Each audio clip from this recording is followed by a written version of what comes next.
আপনি কি জানেন চাঁদের আলো আসলে চাঁদের নয়? হ্যাঁ, যা আমরা রাতের আকাশে দেখি সেটি চাঁদের নিজের তৈরি আলো নয়, এটি প্রতিফলিত আলো। আর মজার বিষয় হচ্ছে এই বৈজ্ঞানিক তথ্য আবিষ্কার হয়েছে আধুনিক যুগে, কিন্তু 1400 বছর আগে কোরআন তা স্পষ্টভাবে বলে দিয়েছে।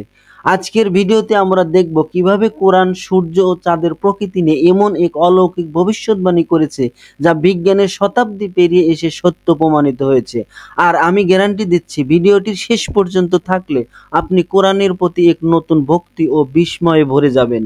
প্রতিদিন রাত হলে আমরা আকাশের দিকে তাকিয়ে চাঁদের মনমুগ্ধকর সৌন্দর্য দেখি। হাজার বছর ধরে মানুষ ভেবেছে চাঁদ নিজেই আলোর উৎস। প্রাচীন সভ্যতাগুলো চাঁদকে আলোর দেবী মনে করত। অনেকে ভাবতো চাঁদ সূর্যের মতোই আলো তৈরি করে, কিন্তু বিজ্ঞান যত এগিয়েছে আমরা জেনেছি চাঁদ আসলে কোনো আলো তৈরি করে না। এর কোনো আলো উৎপাদন করার ক্ষমতাই নেই।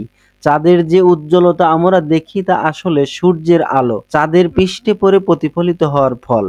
আধুনিক বিজ্ঞানীরা 1700 শতাব্দীতে উন্নত টেলিস্কোপ ও জ্যোতির্বিজ্ঞানের মাধ্যমে বুঝতে পারেন চাঁদ আসলে পাথুরে এক গ্রহাণুর মতো, যেখানে আলো উৎপন্ন হয় না। চাঁদের পৃষ্ঠে কোনো দহন প্রক্রিয়া নেই যা সূর্যে ঘটে। তাই চাঁদের আলো কেবল সূর্যের আলো প্রতিফলিত হয়ে আমাদের চোখে পৌঁছায়। এমনকি বিজ্ঞানীরা চাঁদের প্রতিফলন ক্ষমতাকে মাপতে পেরেছেন, যা মাত্র প্রায় 7%।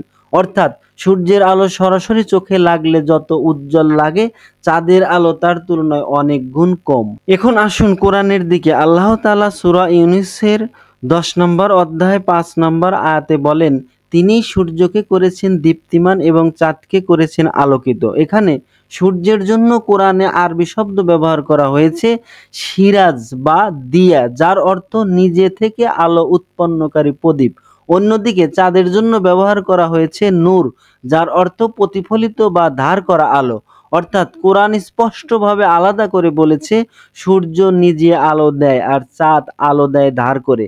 1400 বছর আগে মরুভূমির একজন উষ্মি পড়ালেখাহীন মানুষ নবী মুহাম্মদ সাল্লাল্লাহু আলাইহি সাল্লাম কিভাবে এমন সঠিক বৈজ্ঞানিক শব্দ ব্যবহার করলেন, এর কোনো মানবিক ব্যাখ্যা নেই। এটি আল্লাহর পক্ষ থেকে অবতীর্ণ ওহী। সূরা আল ফুরকানের 61 নম্বর আয়াতে বলা হয়েছে, বরকতময় তিনি, যিনি আকাশে স্থাপন করেছেন নক্ষত্রমণ্ডলী এবং তাতে স্থাপন করেছেন প্রদীপ্ত প্রদীপ সূর্য ও আলোকিত চাঁদ।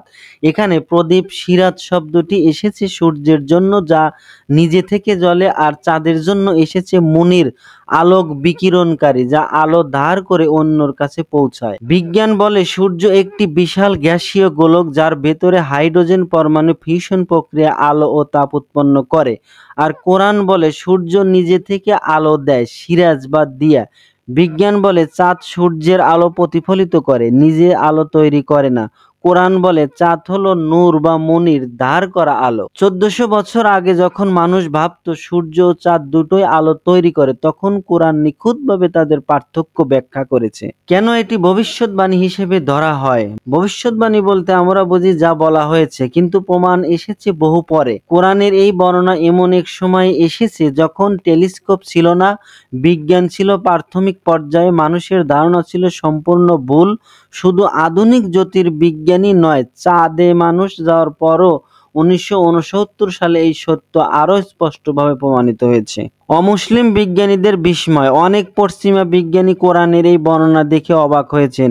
উদাহরণস্বরূপ বিখ্যাত জ্যোতির্বিজ্ঞানী ডক্টর উইলিয়াম হে বলেছিলেন, কোরআনের ভাষাগত নির্ভুলতা অবাক করার মতো। চাঁদ ও সূর্যের ক্ষেত্রে ভিন্ন ভিন্ন শব্দ ব্যবহার বিজ্ঞানের সাথে পুরোপুরি সামঞ্জস্যপূর্ণ। আল্লাহর মহিমা। চাঁদের প্রতিফলিত আলো এবং সূর্যের প্রকৃত আলোর পার্থক্য শুধু বৈজ্ঞানিক তথ্য নয়, এটি আমাদের জন্য একটি শিক্ষা। আল্লাহ আকাশে এই দুই আলো সৃষ্টি করেছেন, দিনের জন্য সূর্যের তেজ আর রাতের জন্য চাঁদের কোমলতা। যদি রাতের অন্ধকারে সূর্যের মতো তীব্র আলো থাকতো তবে মানুষ বিশ্রাম নিতে পারত না। আল্লাহ তাআলার পরিকল্পনায় সবকিছু পরিমিত, যা আমাদের জন্য রহমত। আজ আমরা দেখলাম চাঁদ আসলে সূর্যের আলো ধার করে আমাদের জন্য এক শান্ত কোমল পরিবেশ তৈরি করে। আর কোরআন 1400 বছর আগে এমন নিখুঁতভাবে এই তথ্য জানিয়েছে, যা আজকের বিজ্ঞানও অক্ষরে অক্ষরে মেনে নিচ্ছে।